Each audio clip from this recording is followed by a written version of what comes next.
capítulo por número 9.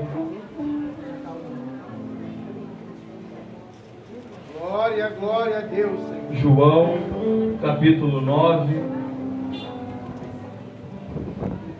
Quantos se encontraram no capítulo 9? Glória a Deus. João, capítulo 9, versículo por número 8.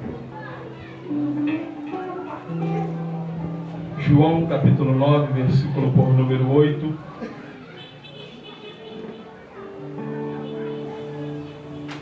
Todos se encontraram? Vou estar lendo o versículo 8.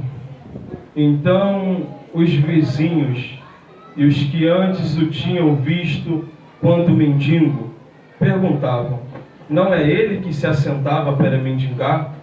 Uns diziam: é ele, e outros: não, mas se parece com ele.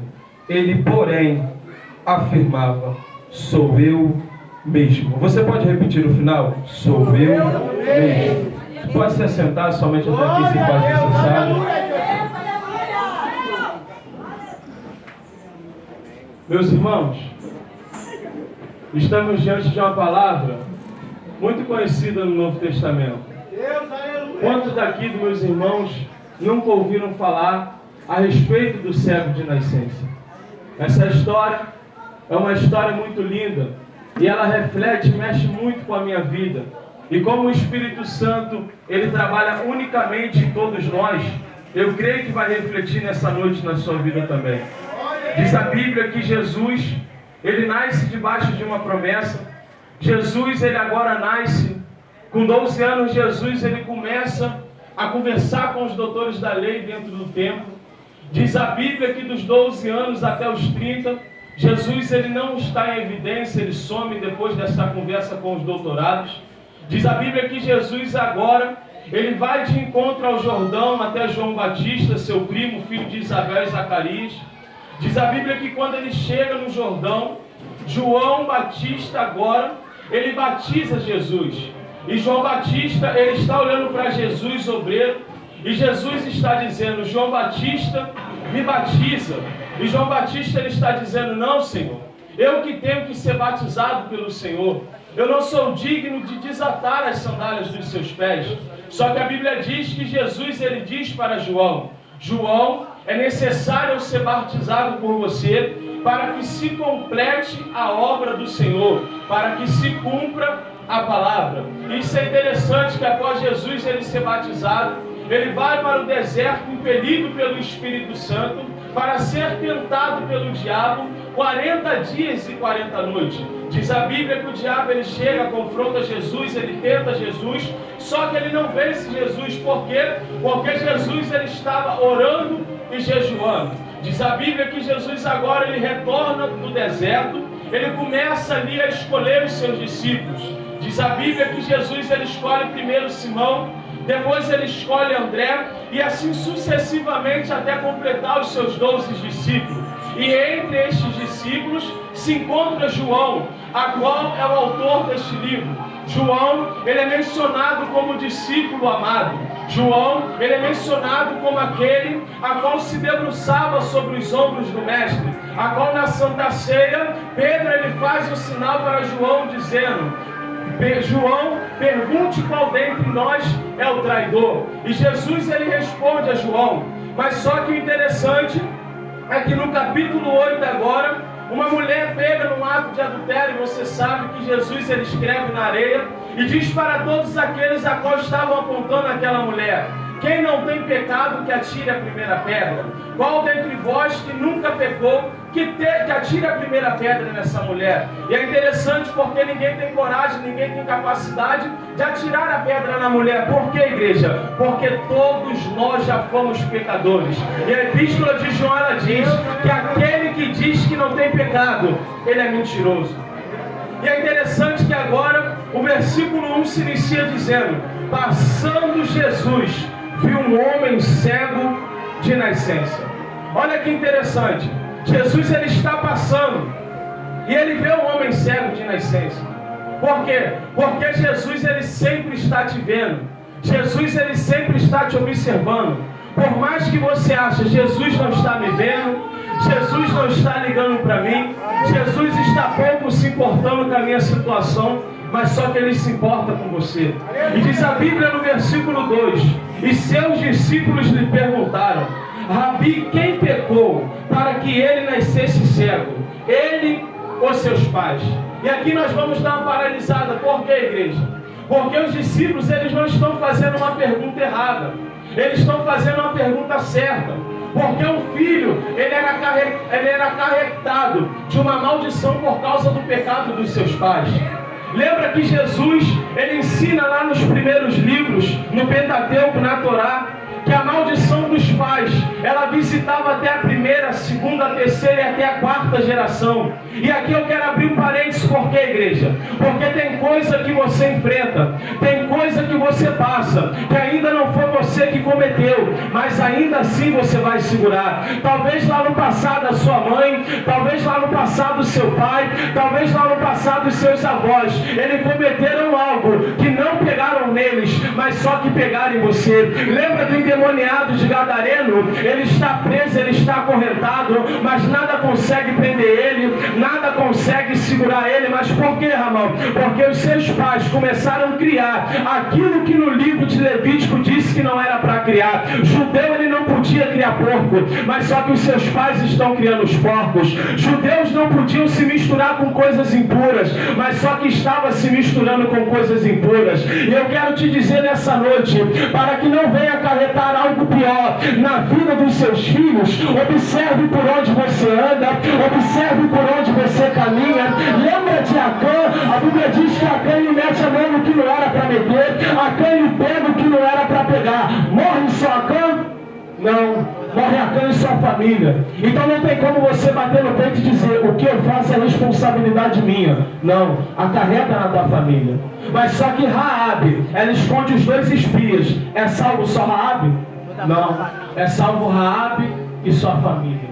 Então que nós possamos entender que nós devemos seguir um caminho prudente, um caminho reto, um caminho que nós sejamos aprovados aos olhos do Senhor. E diz o versículo 3 que Jesus, ele responde: nem ele pecou, nem seus pais, mas isso aconteceu para que nele se manifestassem as obras de Deus. E eu quero abrir um parênteses aqui, porque tem coisas que vai acontecer na sua vida que não é para te matar, mas é para te fortalecer. Deus, ele não te deve satisfação. Tem coisa que ele vai fazer na tua vida que ele não vai te avisar agora, ele só vai te avisar lá na frente. Foi mencionado aqui que nenhum dos planos dele pode ser frustrado pela irmã. Mas só que eu estou olhando para Jó, e Jó sendo jogado num ringue de briga, sem saber que ele estava sendo jogado. É Deus quem arruma o problema para Jó. Lembra que Satanás, ele vai até o céu no meio dos anjos de Deus, e Deus agora pergunta para Satanás: viste o meu servo Jó? Satanás não falou nada, mas quem joga Jó no ringue é Deus. E muitas das vezes é assim: Deus nos joga no ringue. Mas lembra de Deuteronômio capítulo 8? Eu te coloquei no deserto para ver o que havia no teu coração. Sabe por quê? Porque muitas das vezes você ora: Senhor, já estou preparado, Senhor, já aguento, eu já consigo, eu já posso. E Deus, ele fica te olhando e fica dizendo: não, Pedro, eu roguei por ti para que a tua fé não esmoreça. Não, Pedro, eu roguei por ti para que tu não se desvie. Mas só que você está batendo no peito dizendo: Senhor, todavia seja feita a tua vontade. Aí eu estou olhando para o céu, imaginando Deus olhando para a terra e dizendo: tu quer que seja feita a minha vontade? Tá bom, então vai lá, Satanás, mexe nos filhos dele, mexe na casa dele, mexe em todas as suas finanças. E diz a Bíblia que Satanás mexe, mas só que Jó, ele não deixa de servir ao Senhor. E quem devia motivar Jó, que é a sua esposa, ela começa a dizer: abandona esse teu Deus e morre, amaldiçoa esse teu Deus e morre. Mas só que Jó vai dizer: fala como louca, mulher, tu aceitaste o bem de Deus e agora não quer aceitar o mal de Deus. Para prestar atenção nisso aqui. É o diabo que faz tudo aquilo, mas só que Jó está atribuindo a Deus. Sabe o que Deus está dizendo? Para de atribuir ao diabo aquilo que Deus está fazendo na tua vida. Para de atribuir ao diabo aquilo que Deus está lapidando a tua vida. Por que, Ramão? Porque não tem coisa que vem para te matar, tem coisa que vem para te fortalecer. Tanto que a palavra do Senhor, ela diz: todas as coisas cooperam para o bem daqueles que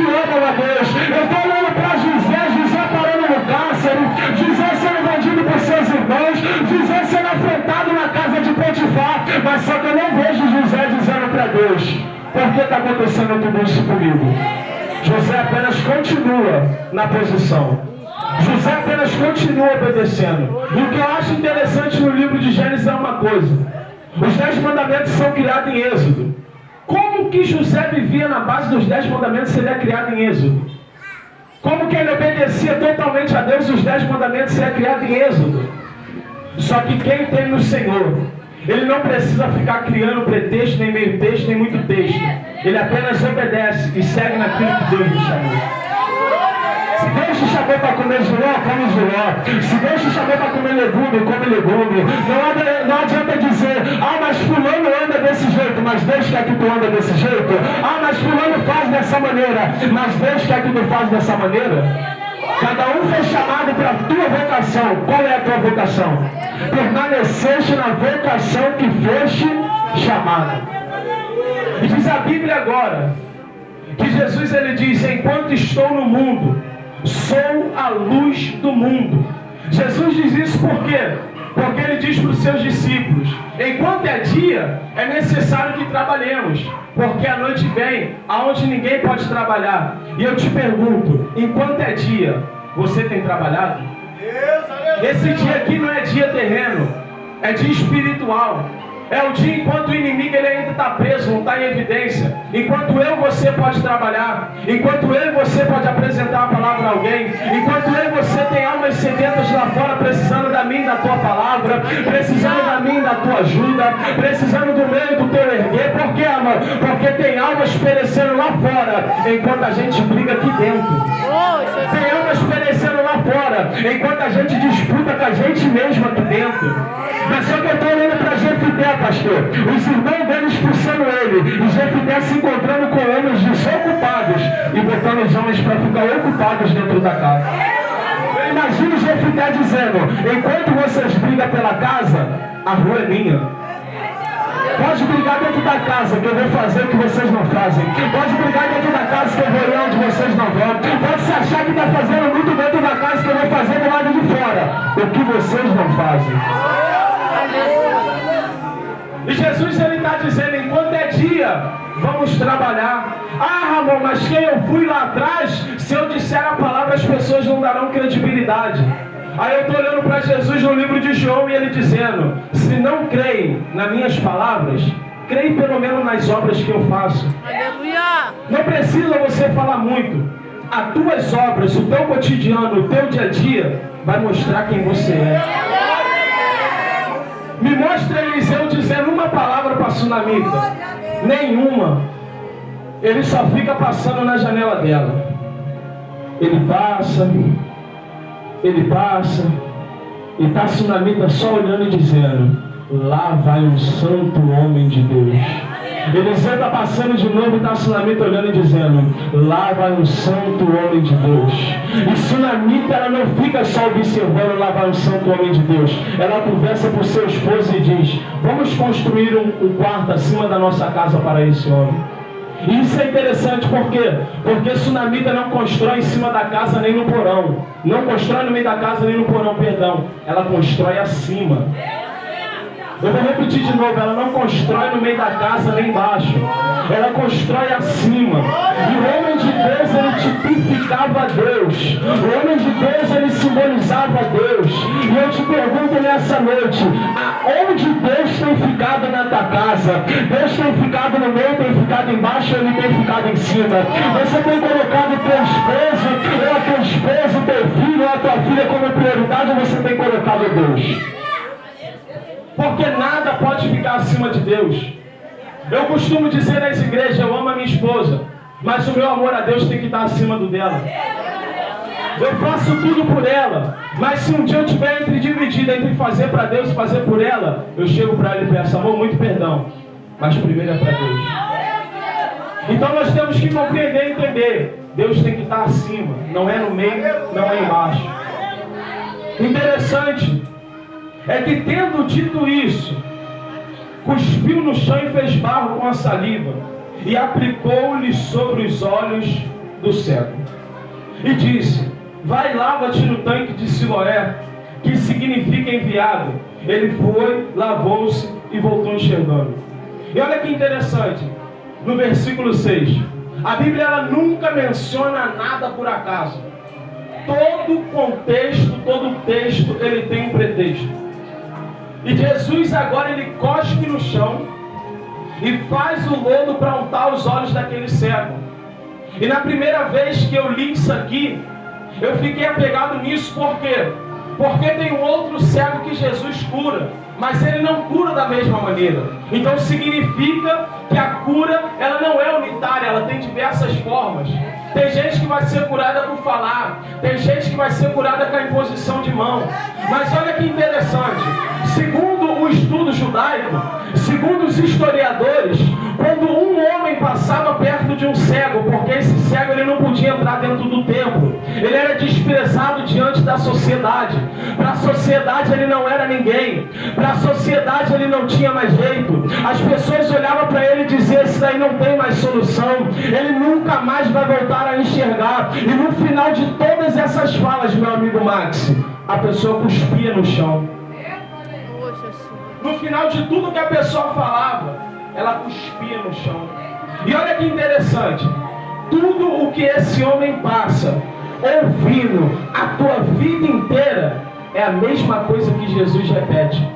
Aí eu imagino esse homem pensando: mais uma vez um está cuspindo no chão, mais uma vez um está me desprezando, mais uma vez um vai dizer que eu não presto, que eu não tenho mudança, que eu não tenho mais jeito. Mas só que eu estou olhando para Jesus e Jesus dizendo: aquilo que sempre te desprezou vai ser o que eu vou usar para te colocar de pé.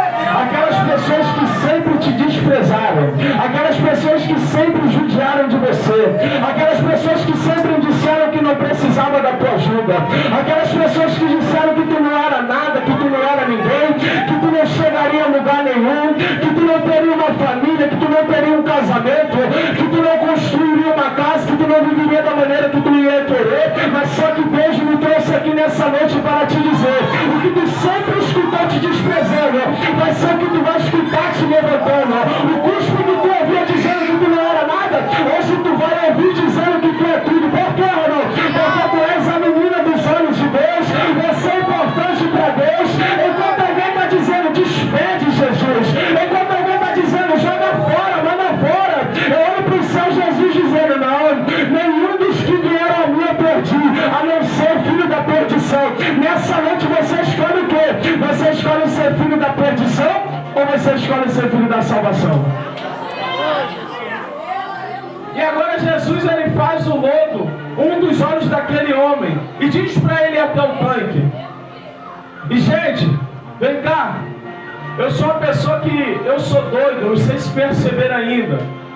Se você ir numa praia, numa cachoeira, num rio, as mulheres aqui mais antigas, a qual já lavaram roupa no tanque, a roupa saía escurecida porque seu marido suava muito.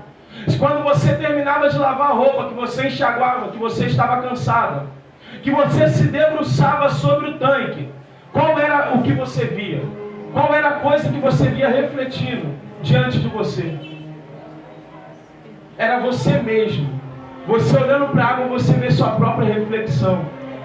E imagine aquele homem agora, ele indo até o tanque, se escorando nas coisas, ele indo até o tanque, se encostando, pensando que não vai chegar, mas ele chega. E quando ele chega, eu imagino aquele homem se ajoelhando, e aquele homem começando a se lavar, começando a tirar a lama dos seus olhos, aquele homem de pouco a pouco se limpando, de pouco a pouco se lavando. E agora eu imagino aquele homem de joelho dobrado, ele terminando de lavar os seus olhos, e ele olhando para a água e vendo ele mesmo. Aleluia, Jesus. Ele terminando de se lavar e refletindo, olhando a sua própria reflexão. E sabe o que o Espírito Santo de Deus palestrou no meu coração? Tem gente que está querendo ver milagre dos outros. Tem gente que está querendo ver testemunho dos outros. Tem gente que está querendo ouvir alguém falar uma palavra de bênção, uma profecia sobre a sua vida, como já foi dito aqui. Tem gente que está esperando algo de alguém, enquanto Jesus ele já derramou sobre a sua vida dizendo: vai até o tanque de Siloé e lava-te. Porque enquanto você está esperando ver algo de alguém, a primeira coisa que você vai ver é você mesmo. Enquanto você está esperando ver milagre de alguém, o milagre é você mesmo. Você é o próprio milagre. Enquanto você olha para a água, contínua. E quando você observa a água, é a primeira coisa que você vê. Por quê, irmão? Porque enquanto estávamos no mundo, não sabíamos como éramos bonitos, não sabíamos como éramos saudáveis, não sabíamos como éramos importantes. Hoje em dia você chega em casa, você olha no espelho e diz: meu Deus, como eu estou mais bonita. Aí você olha no espelho e você diz: meu Deus, como eu estou mais forte. Lembra que você era seco, escorrigado? Lembra que você era seco, escorrigada? Aí hoje você olha no espelho e diz: eu estou tão bem com Deus. Eu estou tão melhor com Deus. Antigamente o diabo me amassava, me esmagava, e a gente se arrumava e achava que era bonito. Mas só que hoje, quem te viu lá no passado, quando vê você passando, não é que fulano mudou mesmo? Não é que fulano mudou? Olha como é que fulano mudou tanto, que olha o que os vizinhos dizem. Então os vizinhos e os que antes tinham visto, quando o mendigo perguntavam: não é ele que se assentava para mendigar? Uns diziam: é ele. Uns reconhecem. E outros: não, mas se parece com ele. Ele, porém, afirmava: sou eu mesmo. Ele, porém, afirmava: sou eu mesmo. Tem gente que olha para você e está duvidando da sua capacidade. Tem gente que olha para você e está duvidando da sua mudança. Tem gente que olha para você e diz: não, não tem como, ela não mudou. Não, não tem como, ele não mudou. Lá no passado ele era assim, ele era assado. Lá no passado ela fazia, ela acontecia, não tem como. Ela rodava a baiana, ela dizia que ia lá, ia dar na cara, ia esfaquear, ia fazer, ia acontecer. Não tem como ela ter largado tudo isso do dia para a noite. Mas só que conhecereis a verdade vos libertará. Não há quem possa, não há quem luta contra. Quando Deus ele chega na tua vida, quando você tem um encontro verdadeiramente com Jesus, não tem que te prenda, não tem que te segure, não tem que te desmotive, não tem que te faz olhar para trás. Olha o testemunho da irmã: 10 anos sem ver os filhos, aquilo que ela gerou 9 meses no seu ventre, foi ela que carregou, não foi o homem, foi ela que gerou, não foi o homem, foi ela que ficou na maternidade, não foi o homem, e 10 anos esperando no Senhor. Sabe o que é que Deus está dizendo? Pode até demorar, mas vai chegar sobre a sua vida. Pode até demorar, mas vai acontecer. Eu estou olhando para Lázaro no túmulo. Eu estou olhando para Marta e Maria pensando: não tem mais como, não tem mais ressurreição, só no grande dia. Mas só que Jesus ele olha para Marta e diz: Marta, tu não cogita das coisas do céu, tu está pensando nas coisas da terra. Enquanto você pensa nas coisas da terra, você não vai ver do céu acontecendo. E quando Marta ela deu credibilidade à palavra do Senhor, ele disse: tirai a pedra. Então nem tudo Jesus vai fazer por nós. Tem coisas que eu e você temos que se prontificar e fazer. Temos que ter atitude. Uma palavra melhor: temos que ter ânimo. Não adianta ter fé e não ter ânimo. É você que está dizendo isso, Ramon? Não, é a palavra. Lembra da mulher do fluxo de sangue? Quando ela foi até Jesus, o que Jesus falou para ela? Mulher, tende bom ânimo. Ele não falou primeiro, tende fé. Ele falou, tende bom ânimo. A tua fé te salvou. Então na teologia certa, o que vem primeiro é o ânimo. Não adianta eu ter fé, mas acordar meio-dia. Não adianta eu ter fé, mas não fazer nada. Não adianta eu ter fé que eu vou comer uma comida, mas não ir lá cozinhar. Não vai vir pronto, isso aí só vem para Elias. Então nós temos que ter ânimo. E para nós caminharmos para o final, quando ele termina de dizer sou eu mesmo, e perguntaram então como os teus olhos foram abertos? E ele respondeu: o homem que se chama Jesus fez barro, aplicou-lhe sobre os meus olhos e disse: vai até Siloé e lava-te. Eu fui e lavei-me e passei a enxergar. Então lhe perguntaram onde ele está, e ele respondeu: não sei. Ocorreu que levaram aos fariseus o homem que fora cego. Era sábado, o dia em que Jesus fez o barro e lhe abriu os olhos. Os fariseus também lhe perguntaram como ele passara a enxergar, e ele lhe respondeu: ele aplicou barro sobre os meus olhos, lavei-me e passei a enxergar. Por isso alguns fariseus diziam: esse homem não é de Deus, pois não guarda o sábado. Olha que interessante. Para os fariseus era mais importante guardar o sábado do que Jesus curar alguém da sua cegueira. E tem gente na igreja que é assim. Para ele é mais importante a liturgia. Para ele é mais importante estar todo adornado. Para ele é mais importante estar tudo nos conforme. Vem cá, o culto é com ordem e decência. Mas é milagre, é profecia. Não há quem possa impedir o trabalhar de Deus. E agora aquele homem, ele começa a conversar com eles. E eles vão perguntar para ele: vem cá, cadê teus pais? E os pais deles vão até ele. E quando os pais dele chegam até os fariseus perguntam: vem cá, ele era cego de nascença mesmo? Aí os pais dele dizem: ele tem idade suficiente para responder por si mesmo. Vai lá e pergunta a ele.